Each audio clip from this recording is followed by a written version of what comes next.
సై national టీవీకి స్వాగతం. CM Revanth రెడ్డికి నీటి కేటాయింపులపై శ్రద్ధ లేదని అన్నారు మాజీ మంత్రి కేటీఆర్. వేసవి ప్రారంభంలోనే త్రాగునీటి సమస్యలు మొదలయ్యాయని విమర్శించారు. పల్లెలు పట్టణాల్లో త్రాగునీటి కొరత తీవ్రంగా ఉందని అన్నారు. ప్రభుత్వ వైఫల్యం వల్లే వేసవిలో తాగునీటి కొరత ఏర్పడిందని విమర్శించారు. ఇది వచ్చిన కరువు కాదు, కాంగ్రెస్ తెచ్చిన కరువు అని ధ్వజమెత్తారు. పార్టీ గేట్లు ఎత్తడం కాదు, ప్రాజెక్టుల గేట్లు ఎత్తారని సీఎం రేవంత్ రెడ్డికి సూచించారు. ఫోన్ ట్యాపింగ్లు కాదు, వాటర్ ట్యాప్లపై దృష్టి పెట్టాలని అన్నారు. తెలంగాణ ప్రాజెక్టులో నీళ్లు ఉపయోగించుకునే తెలివి ప్రభుత్వానికి లేదని అన్నారు కేటీఆర్. హైదరాబాద్లో గత 10 ఏళ్లుగా మంచినీటి సమస్య లేదని, ఇప్పుడు మహిళలు బిందెలతో రోడ్డున పడ్డారని విమర్శించారు. ఈ రకమైన దుస్థితి హైదరాబాద్లో ఉన్నది. ఇది మేం చెప్పడం కాదు, మీరే పత్రికల్లో మీరే రాస్తా ఉన్నారు. సికింద్రాబాద్ కంటోన్మెంట్లో ట్యాంకర్ల చుట్టూ మళ్ళా నీటి కోసం ముష్టి యుద్ధాలు చేయాల్సిన దుస్థితి దాపురించిన పరిస్థితి. ట్యాంకర్ కోసం ఇవాళ జలమండలి చుట్టూ, కార్యాలయం చుట్టూ తిరగడమే కాకుండా మరి పెద్ద ఎత్తున పోరాటాలు చేయాల్సిన పరిస్థితి. దీనికి ఎన్నో ఉదాహరణలు, ఒకటి కాదు రెండు కాదు. ఇది ఈనాడు అనే పత్రిక రాసిన వార్త.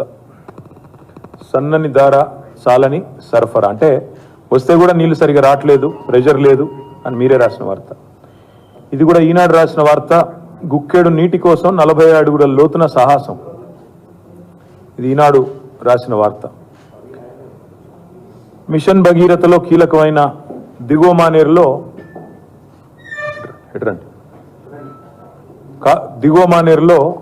ఈ రకంగా నీళ్లు లేక మరి జలాశయమే ఎండిపోతున్నదని చెప్పి ఈనాడు పత్రికనే రాసిన వార్త. ఇవన్నీ ఎందుకు చూపెడతా ఉన్నా అంటే, ఇవాళ గొంతులెండి ప్రజలు కడుపు మండి దానికంటే ఇప్పటికీ 3-4 రెట్లు ఎక్కువ పైసలు పెట్టి ఇవాళ ట్యాంకర్లు బుక్ చేసుకొని కొనుక్కోవాల్సిన దుస్థితి వచ్చిన మాట వాస్తవం. హైదరాబాద్లో ఎవరిని అడిగినా, మీరు కూడా హైదరాబాద్లో ఉంటారు అందరూ, ఎవరిని అడిగినా చెప్తారు ఈ మాట. ఆనాడు మేము ప్రభుత్వంలో ఉన్నప్పుడు మంచినీళ్లను మానవ హక్కుగా గుర్తించి 38,000 కోట్ల రూపాయలతో రూరల్ ఏరియాలో మిషన్ భగీరథ చేపట్టినాం. దాదాపుగా మళ్ళీ 1,000 కోట్ల రూపాయలతో హైదరాబాద్ పట్టణానికి కూడా రాబోయే 50 ఏళ్ల పాటు ఇబ్బంది లేకుండా వాటర్ ప్రూఫింగ్, వాటర్ స్కేర్సిటీ లేకుండా చేసే ప్రయత్నం చాలా బ్రహ్మాండంగా చేసినాం. మరి దాన్ని నిర్వహించే సమర్థత కూడా ఈ ప్రభుత్వానికి లేదు. కనీసం మిషన్ భగీరథ లాంటి ఒక అద్భుతమైన ప్రాజెక్ట్ నిర్మాణం చేసి వాళ్ళ చేతుల్లో పెడితే దాని నిర్వహణ కూడా చేతగాని ప్రభుత్వం ఈ కాంగ్రెస్ ప్రభుత్వం అనే మాట నేను మీకు విజ్ఞప్తి చేస్తా ఉన్నా.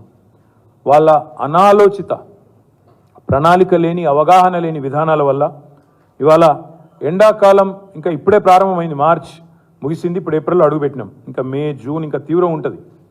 ఇప్పటికే ఎండాకాలం ఆరంభంలోనే తాగునీటి కోసం తన్లాట అనేది తారాస్థాయికి చేరుకున్నది. మేమేమో 24 గంటలు ప్రభుత్వంలో ఉన్నప్పుడు ప్రజలకు 24/7 కరెంట్ ఎట్లు ఇవ్వాలి, తాగునీరు ఎట్లు ఇవ్వాలి, రైతులకు సాగునీరు ఎట్లు ఇవ్వాలని మేము ఆలోచన చేసినాం. కానీ వీళ్ళ ఆలోచన ఎట్లుందంటే, వచ్చిందే అబద్ధాల పునాదుల మీద వచ్చినారు. 100 రోజుల్లో ఇది చేస్తాం, అది చేస్తాం అని చెప్పి అబద్ధాల పునాదుల మీద గద్దెకెక్కి వీళ్ళు 24 గంటలు ఒకటే పని చేస్తున్నారు. ఎవలను గుంజాలే, బీఆర్ఎస్ లెక్క ప్రకారమే అధికంగా కురిసిన మాట వాస్తవమా కాదా ధృవీకరించుకోవాలని చెప్పి కోసం చేతనైతే ఈ ప్రాజెక్టుల గేట్లు ఎత్తండి. పార్టీ గేట్లు ఎత్తడం, అదే పనిలో రాజకీయాలు చేయడం కాదు. ప్రజల కోసం ప్రాజెక్టుల గేట్లు ఎత్తండి. ఫోన్ ట్యాపింగ్ కాదు, వాటర్ ట్యాపింగ్ మీద దృష్టి పెట్టండి. మీరు చేయాల్సిన పని చేయకుండా ఇవాళ పనికిమాలిన పనులు చేస్తూ ఉన్నారు. సాగర్లో నీళ్లున్నాయి, నాగార్జున సాగర్. ప్రతిపక్ష నేతలు ఫోన్లను ట్యాపింగ్ చేశారని బీజేపీ ఎంపీ లక్ష్మణ్ ఆరోపించారు. నాంపల్లిలో బీజేపీ రాష్ట్ర కార్యాలయంలో నిర్వహించిన విలేకరుల సమావేశంలో ఆయన మాట్లాడారు. దుబ్బాక, మునగోడు, హుజరాబాద్ ఉప ఎన్నికల్లో ట్యాపింగ్ జరిగినట్లుగా ఆరోపణలు వచ్చాయని అన్నారు. దీని సూత్రధారులపై పూర్తి స్థాయి విచారణ చేయాలని అన్నారు. సిబిఐతో దర్యాప్తు జరిపించాలని డిమాండ్ చేశారు. అసలైన దోషులను వదిలిపెట్టవద్దని చెప్పారు.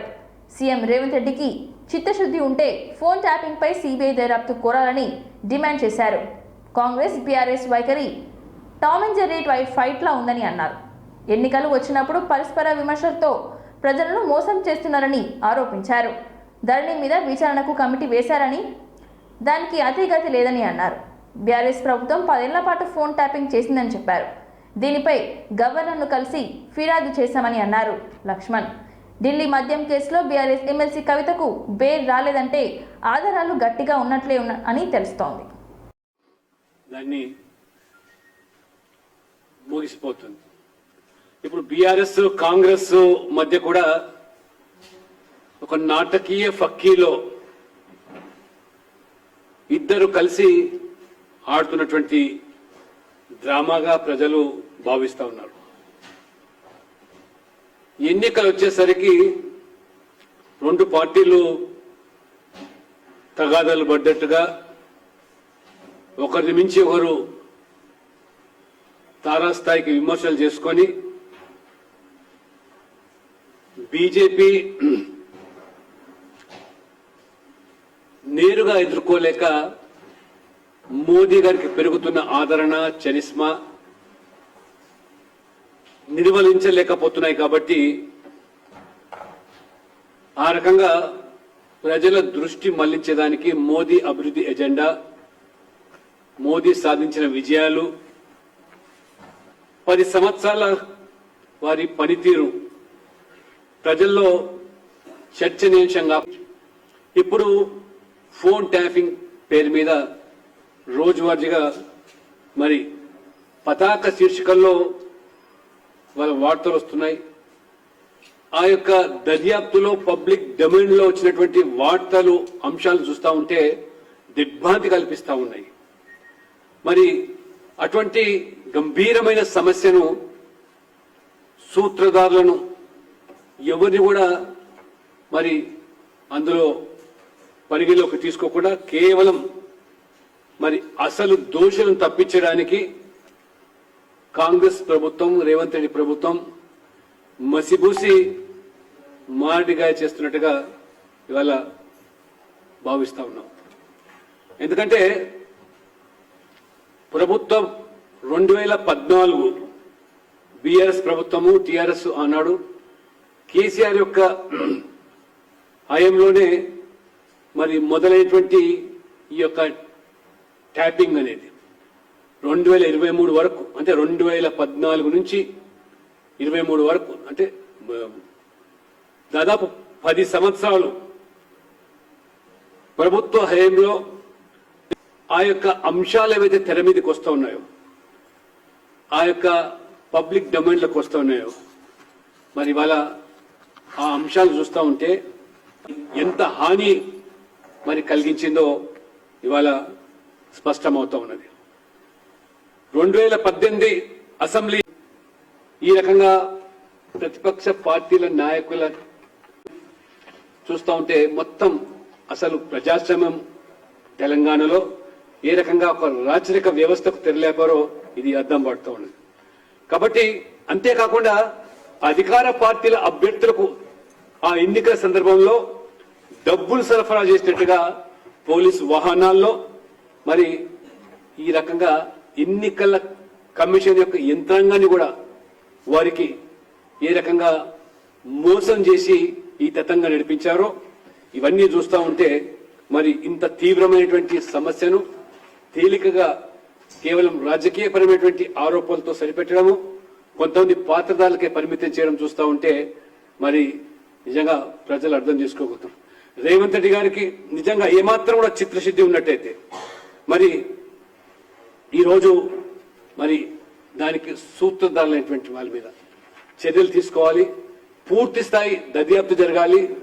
ఇది ఎందుకంటే దేశ భద్రతకు సంబంధించినటువంటి అంశాన్ని వాళ్ళ చేతుల్లోకి తీసుకొని ఈ రకమైనటువంటి వ్యవహారానికి పాల్పడ్డప్పుడు ఖచ్చితంగా ఇది సిబిఐ ద్వారా దర్యాప్తు జరగాల్సిన అవసరం ఉంది. ఏమాత్రం కూడా రేవంత్ రెడ్డి గారికి మీకు చిత్తశుద్ధి ఉన్నట్టయితే అసలు సూత్రధారులను, ఎందుకంటే మరొక అధికారి మరి ఆనాడు టెలిఫోన్ సంభాషణలో బీఆర్ఎస్ సుప్రీమే ఆదేశాల మేరకు చేశాము. ప్రభుత్వం సీఎం రేవంత్ రెడ్డికి బహిరంగ లేఖ రాశారు. 2 లక్షల రుణమాఫీ ఎప్పుడు చేస్తారని ప్రశ్నించారు. డిసెంబర్ 9న రుణమాఫీ చేస్తామని మేనిఫెస్టోలో చెప్పారని గుర్తు చేశారు. అధికారంలోకి వచ్చిన 4 నెలలైనా ఒక్క రైతుకు కూడా రుణమాఫీ కాలేదని అన్నారు హరీష్ రావు. సీఎం రేవంత్ రెడ్డి మాటలు నమ్మి రైతులు 1,00,000 మంది రైతులు బ్యాంకులలో అప్పులు తీసుకున్నారని చెప్పారు. రుణమాఫీ కావడంతో బ్యాంకులు రైతులకు నోటీసులు ఇస్తూ రైతులపై ఒత్తిడికి తెస్తున్నాయని విమర్శించారు హరీష్ రావు. ఉమ్మడి వరంగల్, మెదక్ జిల్లాలో వందలాది మంది రైతులకు బ్యాంక్ నోటీసులు అందాయని, దీంతో రైతులు తీవ్రంగా ఆందోళన చెందుతున్నారని తెలిపారు. వడ్డీలు పెరగడంతో రైతులు ఆర్థిక భారం పెరుగుతుందని ధ్వజమెత్తారు. కార్యక్రమం అందిందా అని నేను అడుగుతా ఉన్నా. విద్యార్థులకు మోసం, నిరుద్యోగ యువతకు మోసం, మహిళలకు మోసం, రైతులకు మోసం, నిరుపేదలకు మోసం. ఎవరిని విరుద్ధరించండి? సమాజంలో ముఖ్యమైన వాళ్ళు నలుగురే. ఒకటి మహిళలు, 2 రైతులు, 3 పేదలు, 4 విద్యార్థులు, యువత. నలుగురికి మోసం చేసింది కదా కాంగ్రెస్. రైతులకు ఏం చెప్పింది మీరు ఎలక్షన్ మేనిఫెస్టోలో?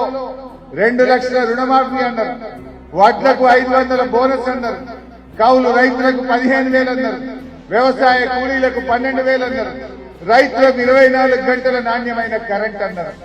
ఒక్కటన్న రైతులకు కాంగ్రెస్ పార్టీ అమలు చేసిందా? ఇచ్చిన ఏ ఒక్క హామీ అమలు చేయకుండా ఈ తెలంగాణ రైతుల ఓటరిగే హక్కు కాంగ్రెస్ పార్టీకి ఎక్కడిది అని నేను అడుగుతా ఉన్నా.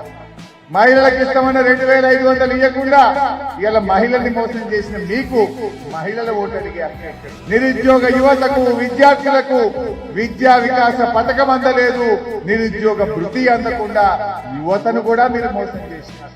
పోనీ పేదల కన్నా ఏం చేసిందా? పేదలకు ముఖ్యంగా ఆసరా పెన్షన్ అందుకునే 42,80,000 మంది పేదలను కూడా మోసం చేసినటువంటి ఇవాళ చరిత్ర కాంగ్రెస్ పార్టీ. యువతరాన్ని ప్రోత్సహించాలనే ఉద్దేశంతో గడ్డం వంశీకి కాంగ్రెస్ అధిష్టానం టికెట్ ఇచ్చిందని అన్నారు మంత్రి శ్రీధర్ బాబు.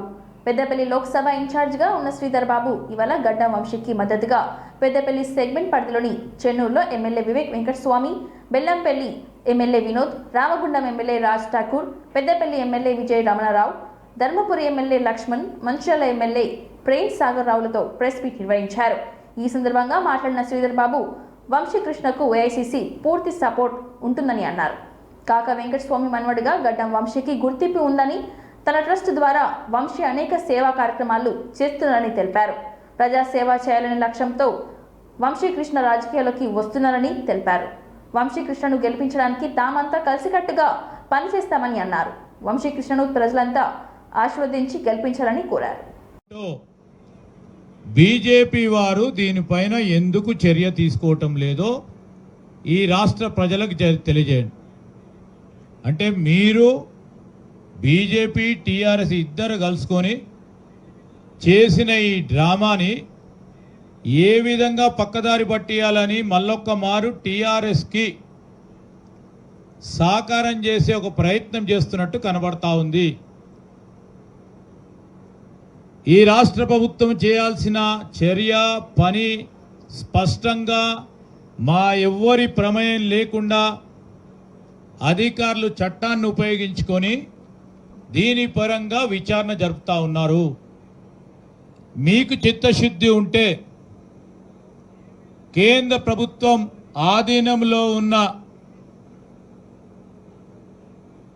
మీ చేతిలో ఉన్న అధికారాలను ఉపయోగించుకొని ఎందుకు చేయటం లేదు మీరు చెప్పండి. ముందు ఇంతకుముందు పెద్దలు శ్రీనివాసరెడ్డి గారు చెప్పినట్టు నీటికి సంబంధించిన అంశం విషయంలో వారు స్పష్టంగా చెప్పాను. 3 మెంబర్ నిపుణుల కమిటీకి సంబంధించి రాబోయే కాలంలో వర్షాపాతం తక్కువ కావటం వల్ల ఇబ్బంది జరగబోయే ప్రమాదం ఉందని మేము కాదు, అప్పుడు ప్రభుత్వంలో ఉంది వారు. ఇంతపూర్వకం కూడా చెప్పినాం. ఆగస్టు సెప్టెంబర్ మాసంలో వర్షాలు పడలేదు, టీఆర్ఎస్ పార్టీ ప్రభుత్వం ఉంది.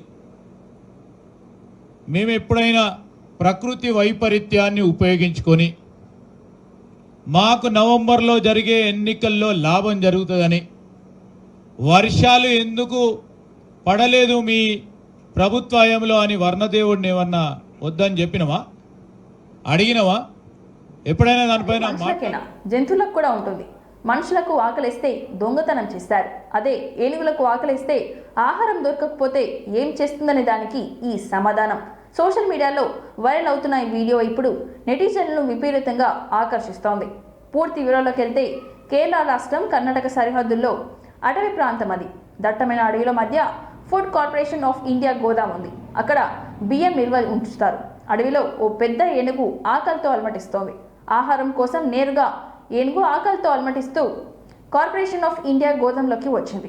పెద్ద ఏనుగు రాకతో అక్కడ పనిచేసే కార్మికులు అందరూ షాక్ అయ్యారు. ఏనుగు అరుపులకు పరుగులు తీశారు. గోదాం ఏరియాలోకి వచ్చిన ఏనుగు నేరుగా గోదాం దగ్గరకు వెళ్ళింది. షట్టర్లు మూసి ఉండడంతో తన బలంతో పగలగొట్టింది. లోపలికి వెళ్ళింది. ఓ బియ్యం బస్తాను బయటకు తీసుకొచ్చి తన ఆకలిని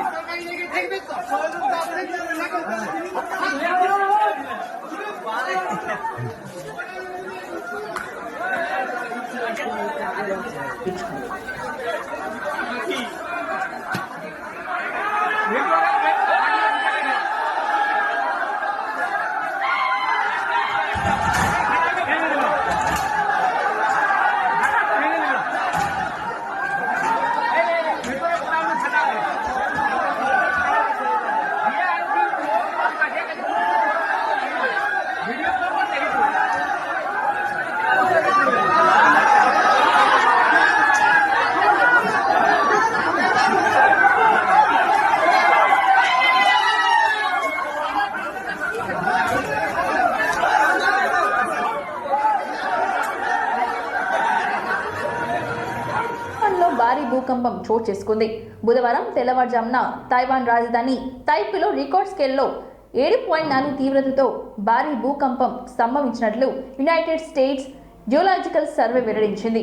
తైవాన్లోని సిటీలో దక్షిణంగా 18 కిలోమీటర్ల దూరంలో 34.8 కిలోమీటర్ల లోతులో ఈ భూకంపం కేంద్రీకృతమైనట్లుగా అధికారులు తెలిపారు.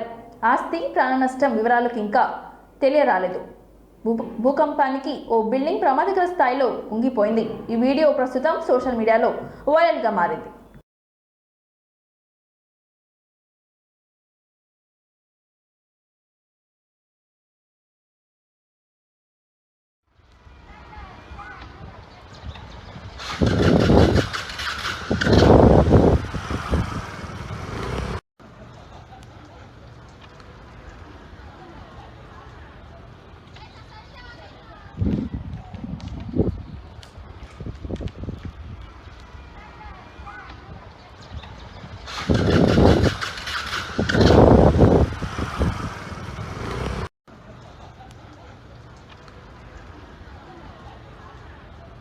ఇంతటితో వార్తలు సమాప్తం. మరిన్ని వార్తలతో మళ్ళీ కలుద్దాం. చూస్తూనే ఉండండి ఓర్గల్లు 9 నేషనల్ టీవీ.